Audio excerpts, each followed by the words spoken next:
on se retrouve pour une balade en deux roues, mais pas en moto. Nous essayons la trottinette électrique tout-terrain, balade organisée par la société Satrot, installée à Banyuls-sur-Mer. Nous avons choisi le thème « Les balcons de la Côte Vermeille ».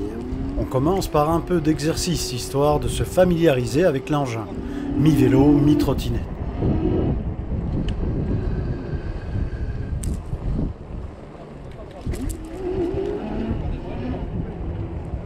Vas-y. Putain, avec les deux moteurs, putain, ça accélère. Ah bah voilà, tu vois bien que ça va accélérer. C'est parti pour la balade, on commence avec un peu de route.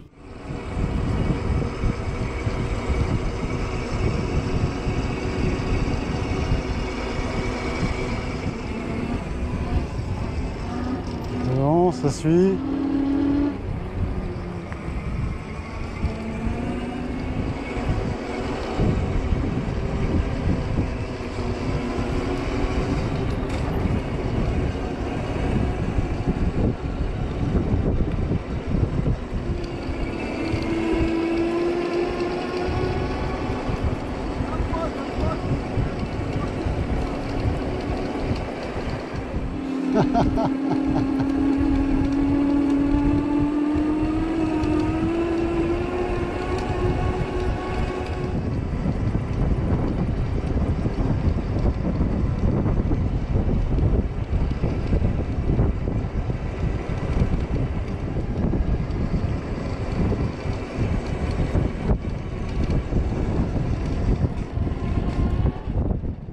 Il y aura plusieurs arrêts où notre guide, très sympa et attentif, nous expliquera tout ce qu'il y a à voir et à savoir sur la région. Le vent vient parfois perturber les explications. Désolé pour le son parfois mauvais. C'est-à-dire l'appellation d'origine protégée, hein. Le Collioure on va être sur un vin sec, un vin de table, et le Banyuls on va être sur un vin sucré, plus apéritif ou un très bon vin pour faire des sauces et pour les petits plats catalans qu'on aura. Nous, ce qui est vraiment marquant chez nous, ça va être toutes ces terrasses. Donc ces terrasses-là, hein, qui ont été faites par l'homme, sont toutes les murettes, on va dire, qui les constituent. En grande majorité, on est sur du schiste. C'est la pierre qu'on va vraiment retrouver chez nous, de Collioure jusqu'à Cerbère. Et des murettes comme ça, vous en avez à peu près 6000 km de Collioure, exactement jusqu'à la frontière de la Côte Vermeille, c'est-à-dire Cerbère. Ça a été fait pour pouvoir cultiver, hein, pour qu'on puisse mettre les arbres fruitiers, les vignes. Ça permet à la petite pluie de rester, et au lieu de descendre et de continuer à partir. Mais après, par contre, on a quand même du dénivelé. Ce qui va être vraiment marquant aussi de chez nous, c'est les rainures qu'on a. Donc ça, c'est des canaux. Donc là, on a le canot avec des planchettes au milieu et ceux qui sont en diagonale. Donc ça, c'est des canaux d'évacuation d'eau de pluie. Chez nous, il ne pleut pas beaucoup, encore moins depuis 2 ans. Mais par contre, en quelques heures, il est capable de tomber pour un mois de pluie sur du sec. Du coup, ça ruisselle, les terrasses, elles cassent. Donc les anciens, mais qu'est-ce qu'ils ont fait? Moi, que j'aime bien dire, c'est eux qui ont sculpté notre paysage sur la Côte Vermeille. Ils en ont fait un tableau. Et au final, c'est ces terrasses et ces canaux d'évacuation d'eau.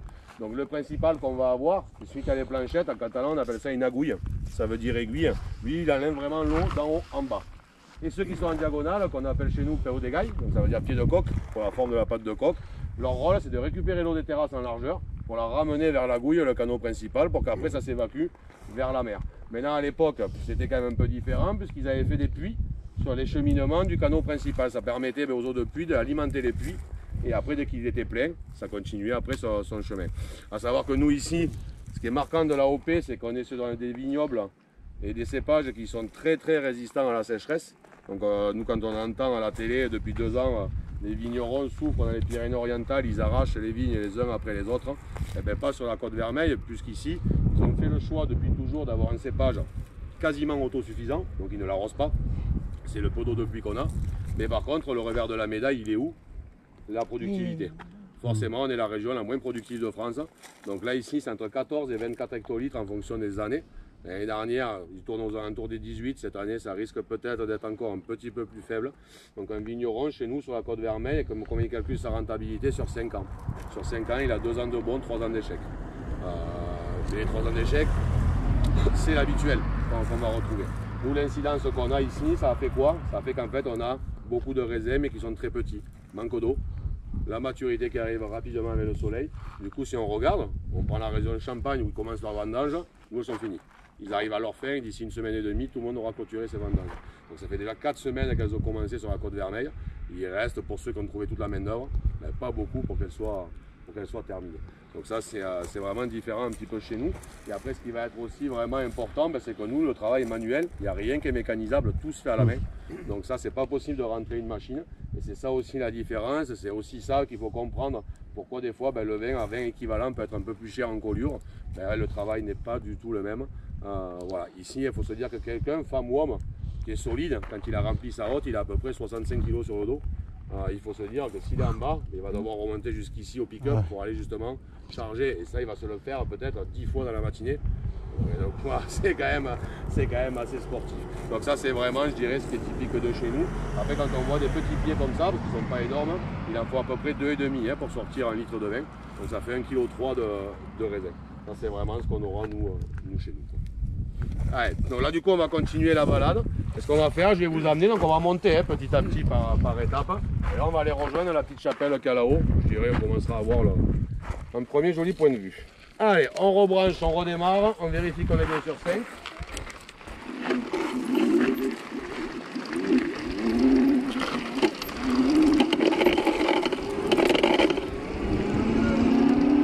Monsieur, t'as...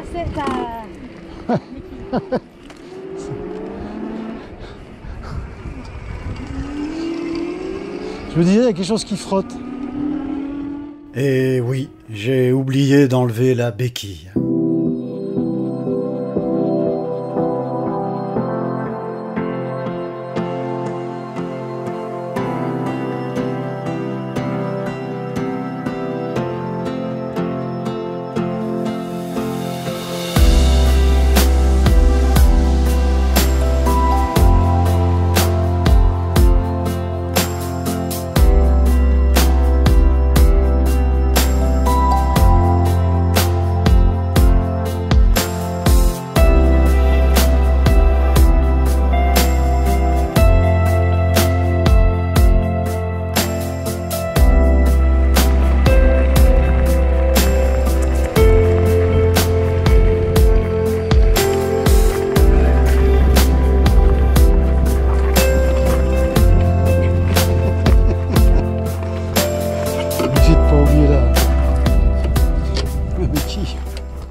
Donc là du coup, on est à Notre-Dame de la Salette. Donc ça, cette petite chapelle qu'on a ici. Donc celle-là, voilà, je vais faire court, mais elle est importante surtout pour nos anciens, parce que la jeunesse, malheureusement, ne s'y intéresse pas ou l'oublie. Donc ça, cet homme, c'était Bonaventure Reich, qui a créé cette chapelle. Bon, pour faire court, c'est qu'en fait, il habitait Bagnols-sur-Mer à l'époque. Il avait beaucoup d'argent, il n'arrivait pas à avoir d'enfants. Cet homme-là, il est parti, je ne sais pas si vous la connaissez, Notre-Dame de la Salette en Isère. C'est une chapelle qui est magnifique, je dirais presque digne, qu'on pourrait mettre par du Vatican, mais ça mérite d'être visité tellement c'est magnifique. Et il est parti en pèlerinage là-bas. Quand il est revenu, il a fait faire cette chapelle, il lui a donné son nom, et du coup, il s'y recueillait tous les jours en espérant que ça changerait quelque chose et qu'il ait des enfants. Malheureusement, il n'en a jamais eu, et quand il est décédé, il a légué toutes ses terres à la commune de Bagnols-sur-Mer. Donc c'est quand même à peu près 63% de ce qu'est la commune aujourd'hui. Oui, donc c'est énormément de vignobles, voilà, c'est énormément de terres. Et c'est pour ça que la rue où on est garé, c'est la rue du Masretch, par exemple, qu'elle s'appelle. Et qu'il y a beaucoup de masses ou de rues qui vont porter son nom, son prénom, voire les deux. Donc voilà, c'est pour ça qu'il est quand même très très important. Après, on va retrouver devant nous le Bagnols-sur-Mer. On a principal avec là où il y a les plages de port. Et à gauche, vous avez deux petites criques. C'est deux plages qui font partie de Bagnols. La première, c'est les Elmes, où on a l'hôtel. La deuxième, c'est la Sana. Voilà, c'est deux plages de galets qui sont très jolies. Ce qu'on va retrouver à droite, vous avez les antennes là-haut. Ça, c'est le King Juan qu'on appelle.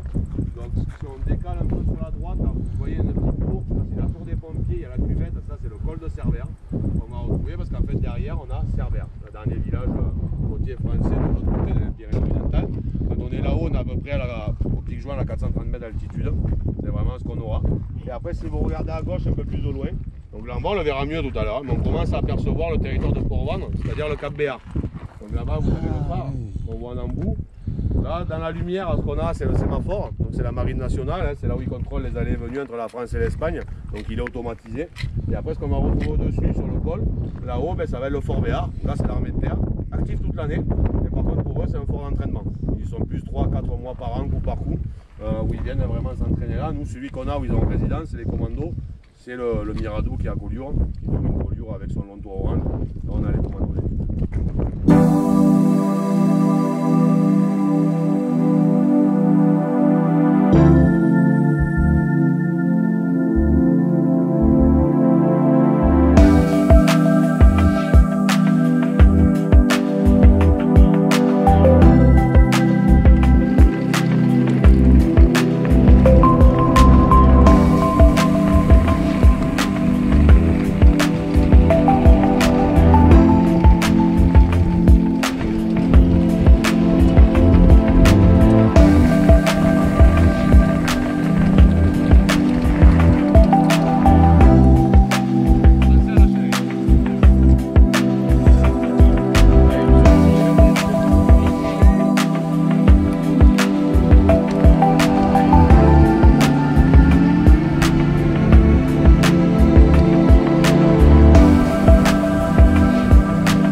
Là, c'est... Allez, vous pouvez venir déjà approcher un petit peu. Là, ça commence à s'ouvrir un petit peu plus. Donc là, on retrouvera à droite la chapelle, la blanche où on était il n'y a pas si longtemps. Ah putain, ouais. Donc voilà, on va pas vite, mais quand même on roule. Ah, ouais. Après ici, on a les baies de poli. C'est ce qu'on va avoir devant. Hein. Donc les baies de poli, en fait, ça fait partie de Port-Vendre, avec cette fois-ci le cap qu'on voit beaucoup mieux. Donc ça, il faut imaginer, je dirais, on va tirer une ligne droite devant nous, imaginaire. Tout ce qu'on a à gauche, on est sur le territoire de Port-Vendre. Et tout ce qu'on a vers à droite, on est sur le territoire de Bagnols-sur-Mer. Donc là, c'est vraiment ça qu'on a, avec le petit village Cosperon, qui dépend lui aussi de Port-Vendre. Après, ouais, il dépend de Port-Vendre.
Donc là ici, du coup, on retrouve Bagnols, la baie de Poli, cette fois-ci qu'on voit beaucoup mieux, avec le Cap Béart qu'on voit dans le soleil. Vous avez de l'autre côté du Cap Béart, c'est la jetée de Port-Vendre. Là vous avez la petite jetée avec, c'est parce que j'ai pas de béquille qui l'a fait. Ah. Donc là vous avez la jetée avec le petit phare. Ce qu'on a devant nous, c'est la Batteria de la Galina. Donc ça, c'est un ancien fort du milieu 19e. Elle, son rôle, cette fortification, c'était de protéger tous les chemins d'accès pour le château royal de Collioure. Ça protégeait vraiment tous les chemins qu'on a dessous, qui montaient. Alors, quand on allait au col de Moyau derrière, au pic de Daigne, c'est le petit pic. Et là, on pouvait basculer sur Collioure. Donc du coup, ça, c'était vraiment son rôle attitré. Après, ce qu'on va retrouver, vous avez à gauche le fort Saint-Elme. C'est le fort avec la tour au milieu. Donc c'est celui-là, c'est celui qui domine la baie de Collioure. Donc ça, c'est un des derniers forts privés qu'on a dans le département. Il appartient à un particulier. Et après, sur la gauche, on va avoir en décalé sur la petite crête le fort du Gommier. On dirait un bunker un peu en extérieur. Donc ça, pareil, c'est un ancien fort du 19e. Lui, en fait, c'est presque que le toit qu'on voit. Parce que le fort, il est creusé vraiment dans la roche, dans le schiste, vraiment à l'intérieur. Ce qu'on va avoir après à gauche, c'est le port d'Argelès. Vous voyez, avec les plages les plus larges, c'est celle d'Argelès-sur-Mer. Dès que ça se rétrécit, on arrive sur la petite commune. Là, c'est Saint-Cyprien, vous allez avoir en suivant. Avec derrière, il faut le deviner un peu dans la brume, mais on a l'étang de Saint-Nazaire et de Canet-en-Roussillon. Et là, juste après l'étang, vous avez Canet. Donc là qu'on aperçoit. Et après le Barcarès, tout ça, c'est noyé pour le moment, en tout cas dans les nuages. Donc ça, c'est vraiment ce qu'on va voir, nous, la côte vermeille. Ça commence au Racou, entre Argelès et Collioure. Et ça se termine à Cerbère, à côté, à la frontière espagnole. Donc ça, la côte vermeille, en fait, c'est la roche de schiste. C'est la montagne sur mer. Ça commence où? Là où en fait, la montagne rencontre la Méditerranée. Donc c'est vraiment à partir du Racou que ça va commencer. On est quand même pas mal là. Ah, c'est chouette. Hein. Après, derrière, parce qu'il en reste derrière encore, on va voir là-bas. Donc ça, c'est les anciennes casernes qu'on aura sur la droite. Donc tout ça, pareil, c'est un usage militaire avec vraiment la batterie 500 qu'on a qui est perdue là-haut toute seule sur la petite colline. Et là, ce qu'on a au-dessus, c'est la tour Madelocq. Donc là, c'est encore le territoire de Port-Vendre. Donc ça, des tours comme ça, on en a une cinquantaine. Nous, dans le département, à votre avis, ça servait à quoi? Les communications. Ouais, mais leur rôle. Pour les invasions, pour communiquer les invasions. Donc tour de guet. Tour de guet. Là-haut et on pouvait guetter les ennemis arrivés. Et après tour à signaux parce qu'on pouvait communiquer. Donc du coup, pour communiquer, la nuit, on allait s'embraser d'aller faire des gros feux. Et toutes les tours du département s'allumaient en cascade. Et la journée, ils brûlaient du bois vert pour faire des signaux de fumée. Hein, c'était le même principe. Donc celle-là, elle est du XIIIe siècle. Elle est de la période de Jacques II. On avait le roi de Majorque sur le territoire de Collioure-Port-Vendre. Il a fait terre à la Madelocq et la Massane sur le territoire de Château-Valmy. où leur rôle principal était de protéger le château royal de Collioure. Et la première tour qu'on avait dans le département qui est en état de ruine, c'était la tour de Kéros, qu'on a sur le pic qui est là-haut. On voit la petite pointe. Donc c'est là-bas qu'à l'époque il y avait la première tour. Après ici, il faut imaginer que nous on pouvait arriver à communiquer, enfin ils pouvaient arriver à communiquer avec le Canigou. Donc ils avaient déjà réfléchi à un circuit de tours. C'est-à-dire que si ça allait. Donc là du coup ce qu'on va faire, on va descendre par le chemin maintenant. On va se rejoindre à la Batteria de la Galina qu'on a juste en bas, la fortification. Donc, le chemin il est large, il n'y a rien de compliqué en soi. Ce qu'il faut c'est prendre son temps. Il est un peu caillouteux mais il est quand même relativement propre. Donc, regardez bien qu'il y a toujours possibilité d'avoir des traces beaucoup plus faciles que d'autres. Et prenez votre temps. Moi je préfère attendre 5-10 minutes en bas plutôt que quelqu'un se fasse mal. Donc vraiment prenez le temps, vous voulez vous arrêter faire une photo, vous vous arrêtez. Voilà, ça c'est pas, on va dire c'est pas important pour moi, vous prenez vraiment le prendre. Juste quand vous descendez, ce qu'on va faire.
Ah, la béquille.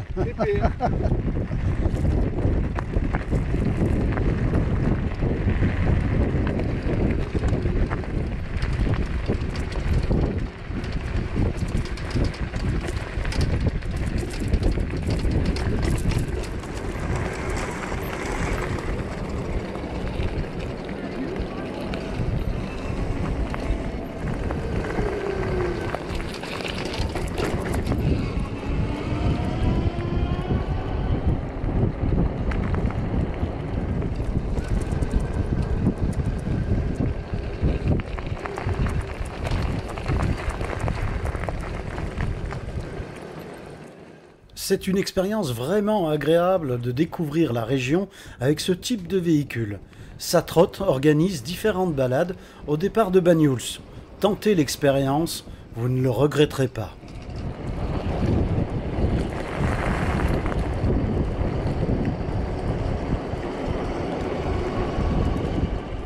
C'est la fin de cette vidéo, merci de l'avoir suivi jusqu'au bout. À bientôt.